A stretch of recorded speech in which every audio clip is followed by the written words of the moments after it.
नमस्कार खुलुमबाय खोब गोजोननाय मोनदों आरो नोंथांमोन मिडियानिसिमबो गोजोननाय होबाय आरो साफ्रोमबो नायगिरि बिथांनिसिमबो गोजोननाय जासिहरबाय।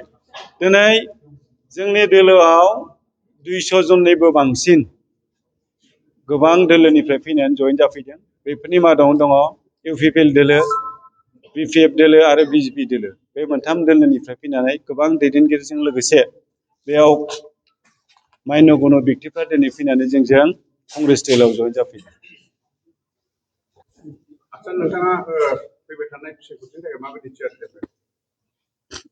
ओरैनो जों इलेक्सन फोसावदिं बेलखौ बुंनो थाङोब्ला मैया सानसेल' जादों।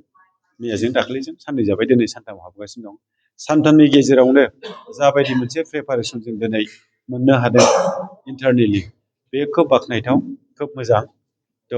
बांद्रायखौ आं बुंनो थांला, खिन्थु जानाखि जोंनि नोजोराव दिनै जों नुनो मोनदों बांसिन रायजो राजाफ्रानो दिनै कंग्रेसनि फारसे नोजोर होनाय जों नुनो मोनदों। दिनै बयबो लुबैदों जे बिजेपिनि जानाखि अपसासन, बे अपसासननिफ्राय दिनै मोजां सासन मोननो थाखाय गोबां रायजो राजा बिथांमोनहा दिनैहाय गोसोआव जांख्रिखांनाय फैदों। कंग्रेस गभर्नमेन्टखौ आसामाव एबार लाबोनानै गौरब गगৈ सारनि नेतृत्वआव बिथांमोनखौ चिफ मिनिस्टार खालामनानै आसामखौ मोजाङै सालायनो थाखाय एबा सालायगोन बेखौ आसा खालामनानै गोबां हारिनि रायजो राजा बिथांमोनानो दिनै जोंनिसिम फैदों आरो जोंखौ खावलायदों जे एनिहाउ जेखुनु खेथ्रआवहाय फासयनो नाङा, जोङो नोंथांमोनजों दङ, जों मदद खालामगोन होननानै जोंखौ साहसबो होफैदों।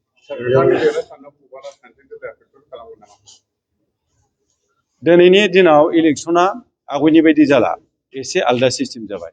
सिगाङाव मा जायोमोन, बबेबा मोनसे दोलोआ दोहौ लाबोनानै गारि घरा बुरजा सालायनानै गोबां मानसि थुबुरमा देखायनानै गोबां जयनिं देखायनानै आवगायाव देरहानाय माखासे प्रसेस जों नुनो मोन्दोंमोन। खिन्थु दिनैनि दिनाव नुबाय बेनि मेइन उदाहरनानो जाहैदों दाखालि बिटिसिनि इलेक्सनाव इउपिपिएल दोलोआ बेसेबांबा गाजा गोमजा गारि घरा मटर लानानै मबिलाइज खालामनानै देरहानायनि अंख बिथांमोना देखायजोबदोंमोन, रायजोफ्राबो नुदोंमोन। खिन्थु लास्टआव रिजाल्टआ नुबाय जे बिथांमोना 7थाल' सिट देरहाबाय, बाखि गुबुन दोलोआसो 28टा देरहाबाय। बेबायदि सिस्टेमनि जानाखि पलिटिक्स जोंनि बिटिसिआव जों दिनै नुनो मोनबाय। ओंखायनो एबाराव बबेबा मोनसे दोलोआ बबेबा मोनसेनि थाखाय फेक्टर जागोन बेखौ जों दिनै बुंनो हाला।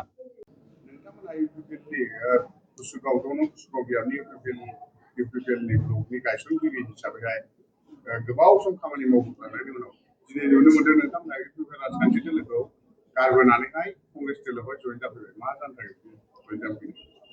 दिनैनि दिनाव बे समाव आङो साफ्रोमबो ससियेल मिडिया नायगिरि रायजो राजा बिदा फंबाय बिबोनांफोर साफ्रोमनिसिमबो साबायखर जासिहरबाय आंनि गोसो गोरबोनिफ्राय। दा नंगौ, जोङो थांनाय गोबाव सम बिपिपिएफ समनिफ्रायनो फैयै फैनानै पिसिडिआ इउपिपि इउपिपिएल दिनैसिम जोङो राजनितिक हिसाबै जोङो खामानि मावबोदोंमोन। राजनितिक हिसाबै गोख्रों बिबान लानानै जों खामानि मावबोदोंमोन। आरो इउपिपिएलनि आं सासे फाउन्डार जेनेरेल सेक्रेटारिमोन आरो पिसिडिआरआवबो आङो कुसुगाव समस्तिनि कअर्डिनेटर हिसाबै आङो गोख्रों खामानि मावबोदोंमोन। दा बै समाव बिपिपिएफनिफ्राय जों दिनैसिमाव गोबां माखासे थासारि राजनितिक भाबै जों मोनबोबाय। कुसुगाव समस्ति हिसाबै मा जालांदों जालाङा, पार्टियाव खामानि मावनायाव जों मा खैदां खैफोदजों मोगा मोगि जाबोनांदों जों बेखौ जथेस्थ' मिन्थिगौ। जों जथेस्थ' राजनितिकआव इसेबां नङाब्लाबो जोङो गावनो जेनाखि हाजासे नांगौखिनि जोङो बेहाय जों जथेस्थ' अबिगथा जाबाय। राजनितिकआ मा जिनिस, राजनितिकआव मानो थानांगौ, राजनितिकआव मानो खालामो आरो राजनितिकआव थायोबा जोङो मा खामानि मावलांनो हायो, बेनि फारसे जोङो एसेब्लाबो जोङो मिथिबाय दिनैनि दिनाव। मानो होनोबा जोङो गोबाव सम पार्टि खालामबोबाय। पार्टि खालामबोनायाव जोंहा मोनसे गल दङ हिसाबै बर' हारि हिसाबै बा ओनसोलखौ लानानै जाथि जन'गोष्ठि जोंनि बे ओनसोलाव जेसेबां दङ बिथांमोनखौ लानानै जोङो खामानि मावबोनायाव जोंहा मोनसे हारि हिसाबैयानो होन बा ओनसोलखौ लानानैनो होन जोंहा मोनसे थांखि आरो मोनसे नोजोर दङमोन आरो माखासे उद्देश्य लानानै जों खामानि मावबाय थादोंमोन। जायनि समाव जोङो बिपिपिएफआ गावस्रानायनि उननिफ्राय जोङो बिपिएफ जानानै खामानि मावालासे जोङो बिपिपिएफनि जानानै जों खामानि मावबोदोंमोन। बे खामानियाव जोङो मैखोम रल लानानै जों खामानि मावबोदों। बै समाव जों बिबान मोनाखैबाबो बा लायाखैबाबो बै समाव जोंनि बैसोआ एसेबांबो नङामोन। नाथाय फैयै फैनानै पिसिडि एरियायाव आङो जेब्लानाखि कअर्डिनेटर जाबाय, कअर्डिनेटर बिबान लानानै आङो दिनैसिम फाउन्डार जेनेरेल सेक्रेटारि हिसाबै इउपिपिएल गोजौ समस्यायाव दङ। दा बेवहाय जोङो नुबोदों, जोङो जेब्लानाखि अपजिसनाव थादोंमोन, जोंनि दैदेनगिरिफोरनि जोंनि खोथा बाथ्रा, बिथांमोननि राव, बिथांमोननि आखल आखु जोङो बारा हमजोबनो हायाखैमोन, बारा सिनायजोबनो हायाखैमोन। मानो होनोबा जोङो अपजिसनाव थानाय लोगो लोगो जों बयबो समानमोन, बयबो इकुवेलमोन। जोंनि साननाय हनाया जोङो एखे समानैनो जोङो मिथियोमोन बा एखे समानैनो जों सानलायो हलायोमोन। नाथायबा जाय बिथांमोना बिपिएफ खालामनाय जाय बिथांमोन बिपिएफआ सरकाराव फैनाय लोगो लोगो बिथांमोननि जेनाखि करापसन खालामनाय, दुर्निति खालामनाय, बिथांमोननि माखासे गोबां माने गाज्रि मोजां समाजनि खामानि मावनाय, बिथांमोननि एगेन्स्टआव जोङो गोबां खामानि मावबोदों। सोरखौबा केस होबोलायनाय, सोरखौबा जेल जाहोनाय, बे अफिसानो जा नन अफिसियेलानो जा, आरो गोबां माखासे सरकारि आसनिफोर मोननाय बेखौ दाननाय, सोरनोबा होनाय, सोरनोबा होयै, थगायनाय, थाखा फैसा सोनाय, बेफोरनि गेजेरजों गोबां जुजिबोदों, गोबां नाजाबोदों आरो गोबां खैफोदजों जोङो समखौ बारहोबोनो गोनां जादों राजनितिकआव थानानै।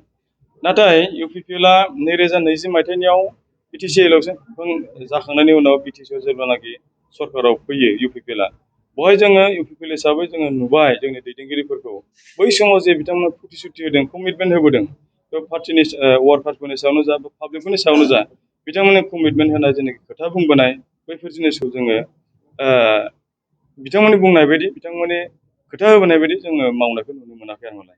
बेनिखायनो जोङो जिहेथु सरकाराव दं आरो गैया, जोंहा बेजों खोथा गैया।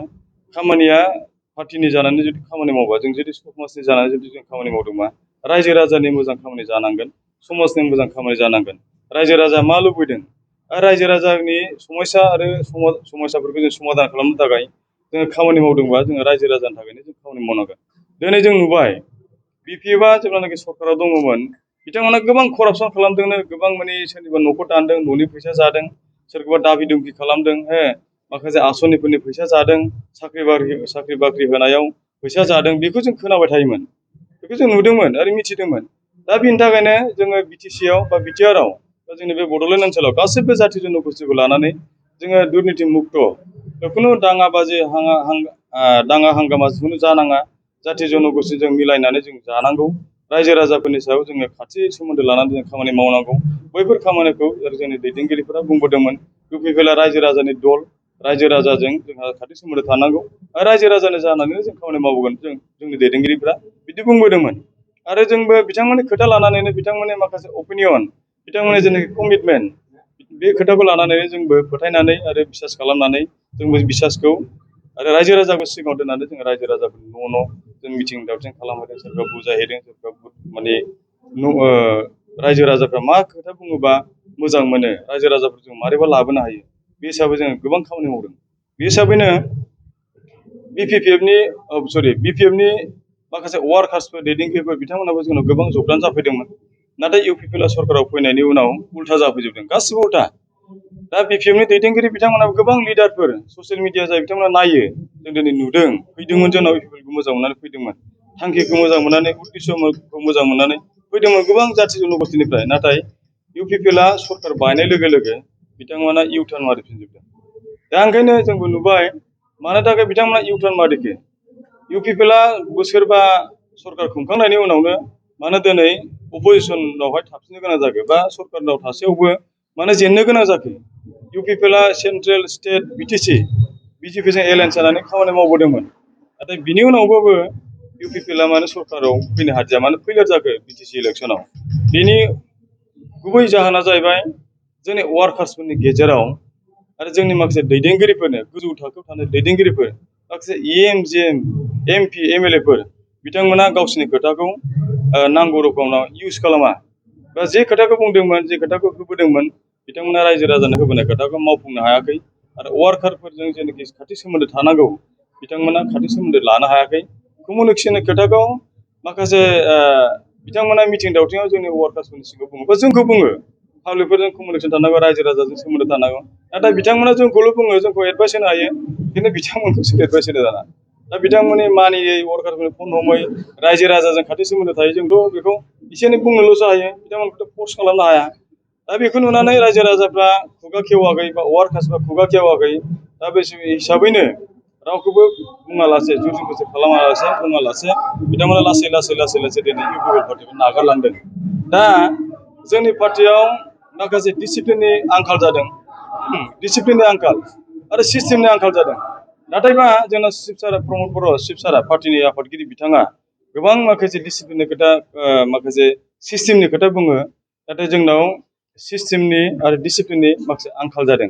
जुदि दङब्लाबो बे जिनिसखौ माने मोगथाङाव जोङो फुललि इमप्लिमेन्ट खालामनो हायाखै बा बेखौ बास्तबाव जोङो मावफुंनो हायाखै आरो मालाय बा दिन्थिफुंनो जों हायाखै डिसिप्लिन आरो सिस्टेमखौ। जोंनि मानसिफ्रा माखासे अभार कनफिडेन्स, अभार स्मार्ट, जायनि थाखाय जोंनि वार्कार्सफ्रा सोरबा लिडारनि सिगाङाव थाङो, लिडारा खोथा होयो, बिथांमोना माने नंगौ खोथाखौ बुङालासे नङै खोथाखौ बुंनानै मानसिफोरखौ इनटेकआव दोनबाय थानो सानो, कनभिन्स खालामबाय थानो सानो।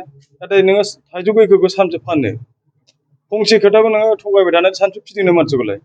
बयहाबो संसार दङ, बयहाबो मानसिसो जों बयहाबो समजों लोगोसे खारफानांगौ। ओंखायनो दिनै जोङो कंग्रेस पार्टियाव इउपिपिएलखौ नागारनानै फाउन्डार जेनेरेल सेक्रेटारि हिसाबै आंजों लोगोसे जाय बिथांमोना प्राइमारि फाउन्डार सेक्रेटारि, प्रेसिडेन्ट, बुथनि दैदेनगिरिफोर गोबां मानसिफोर दिनै जों जइन जादों, 200 जनसो जों जइन जादों, बर' आरो सावथाल राभा। आरो जोंहा माखासे मानसिफ्रा फैबावनांगौमोन, जों अखा बोथोरखाय जोङो बिथांमोनखौ लाबोआखै। दा बिथांमोनखौ जोङो न' थांनानै गामि थांनानै जइनिं खालामगोन।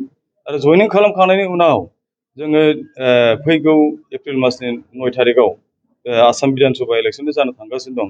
बे इलेक्सनाव जोङो साफ्रोमखौबो जोंनि गोसो गोरबोनि जों जेसे हागौ एसे मावनानै जोङो बिसासखौ दोननानै रायजो राजाफोरखौ खाथियाव लानानै रायजो राजाफोरजों खाथि सोमोन्दो थानानै जोङो जेरैबाबो 9 थारिखआव कंग्रेसआव भट होनानै 2 नं दतमा समस्तिखौ बा जोंनि बिजाथि बिरखां बर' सारखौ जोङो जेरैबाबो देरहाहोहरनानै आसाम बिधान सभायाव सरकाराव फैनांगौनि थाखाय जों खामानि मावगोन। आरो जों गोदोबो जों खामानि मावदों, जों दाबो खामानि मावनो गोसो दङ। जों नन स्टप 24 आवार्स जों खामानि मावनो जों रेडि।